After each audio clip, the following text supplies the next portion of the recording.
Di sebuah desa kecil yang tersembunyi di kaki gunung, hiduplah seorang pemuda bernama Arka.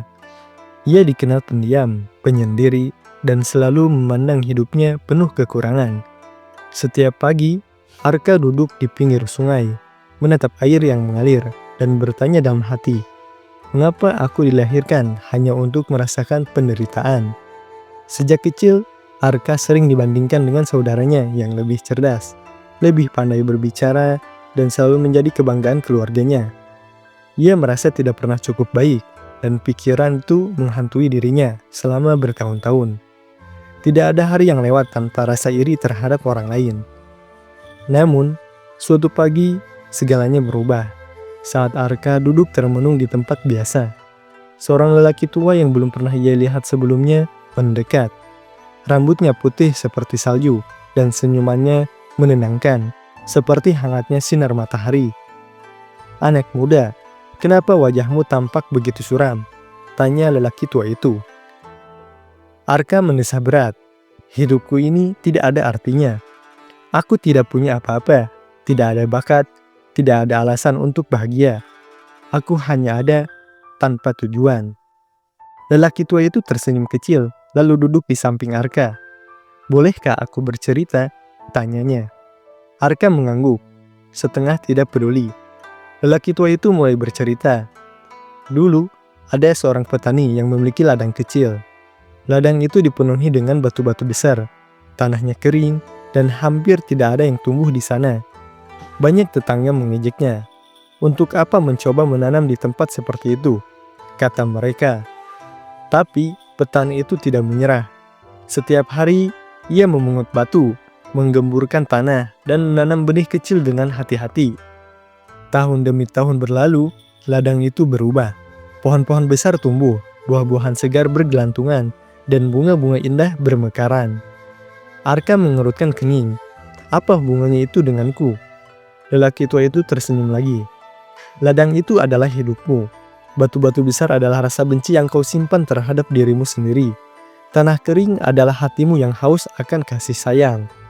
Jika kau terus memandang ladangmu sebagai sesuatu yang tidak berguna, maka itulah yang akan terjadi. Tapi jika kau mulai mengangkat satu persatu batu itu, kau akan melihat sesuatu yang berbeda." Kata-kata itu menghantam Arka seperti petir. Ia tidak langsung menjawab, tapi dalam hatinya, benih kecil mulai tumbuh. Setelah lelaki tua itu pergi, Arka tidak bisa berhenti memikirkan cerita tersebut. Hari-hari berikutnya, Arka mulai mencoba melihat dirinya dengan cara yang berbeda. Ia memutuskan untuk menulis sebuah jurnal kecil. Setiap pagi, ia mencatat satu hal kecil yang ia syukuri, meski awalnya terasa sulit. Hari pertama, ia menulis, "Aku bangun pagi ini." Hari kedua, "Aku melihat burung berkicau di dekat jendela." Dan hari-hari berikutnya, daftar itu perlahan bertambah panjang. Suatu hari, Arka menemukan buku tua di perpustakaan desa. Buku itu berisi kisah tentang tokoh-tokoh besar yang pernah gagal sebelum akhirnya berhasil.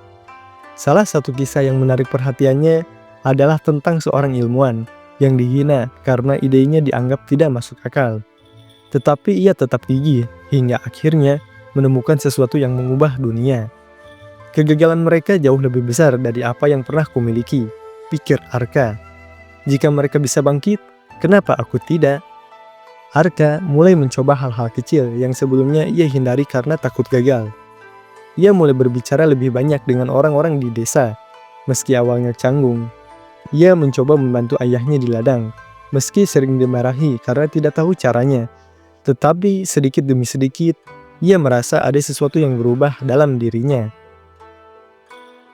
Beberapa bulan kemudian, di pagi yang dingin, Arka kembali bertemu lelaki tua itu di pinggir sungai. Kali ini, wajah Arka tidak lagi suram, tetapi penuh rasa ingin tahu. "Pak tua, aku mulai melakukan apa yang kau katakan. Aku mencoba mengangkat batu-batu itu di ladangku, tapi ada kalanya aku merasa tidak sanggup. Ada hari-hari di mana aku masih merasa benci pada diriku sendiri." Lelaki tua itu mengangguk. "Itu wajar, Arka. Perubahan tidak datang dalam semalam. Kadang, ladang yang paling subur butuh badai untuk menyuburkan tanahnya. Yang penting adalah kau tidak menyerah." Ketahuilah bahwa setiap orang memiliki ladang mereka sendiri. Jangan pernah membandingkan ladangmu dengan orang lain, karena kau tidak tahu apa yang mereka perjuangkan. Arka terdiam, memikirkan kata-kata itu. Jadi, bagaimana aku tahu bahwa aku sudah berada di jalan yang benar? Lelaki tua itu tersenyum lembut. Ketika kau mulai melihat keindahan, sekecil apapun itu, di tempat yang dulu kau anggap gelap. Hari-hari Arka terus dipenuhi dengan upaya kecil untuk merawat ladangnya. Ia tidak lagi merasa iri kepada saudaranya. Ia mulai memahami bahwa setiap orang memiliki perjalanan mereka sendiri, dan tidak ada gunanya membandingkan jalan hidup. Tahun-tahun berlalu, dan Arka tumbuh menjadi seseorang yang berbeda. Ia menemukan kecintaannya pada seni desain grafis, sesuatu yang dulu ia abaikan karena merasa itu tidak berguna. Karyanya mulai dikenal, dan orang-orang di desa sering memuji bakatnya. Namun, bagi Arka, pencapaian terbesar bukanlah pengakuan dari orang lain, melainkan cinta yang ia temukan untuk dirinya sendiri. Ia belajar bahwa hidup bukanlah tentang menjadi sempurna, tetapi tentang menerima ketidaksempurnaan dan tetap melangkah. Dan suatu pagi, saat ia duduk di pinggir sungai yang sama, ia tersenyum sambil berkata pada dirinya sendiri, "Hidupku mungkin tidak sempurna, tetapi aku bangga pada apa yang telah kulakukan. Aku telah menemukan cahayaku di balik gelap."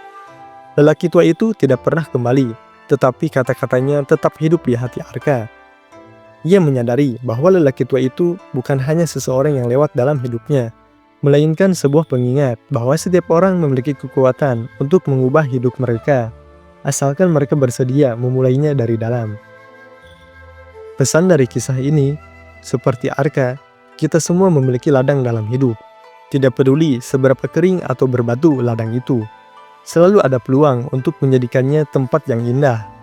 Jangan pernah meremehkan langkah-langkah kecil yang kau ambil hari ini, karena suatu hari langkah-langkah itu akan menjadi jejak yang berarti.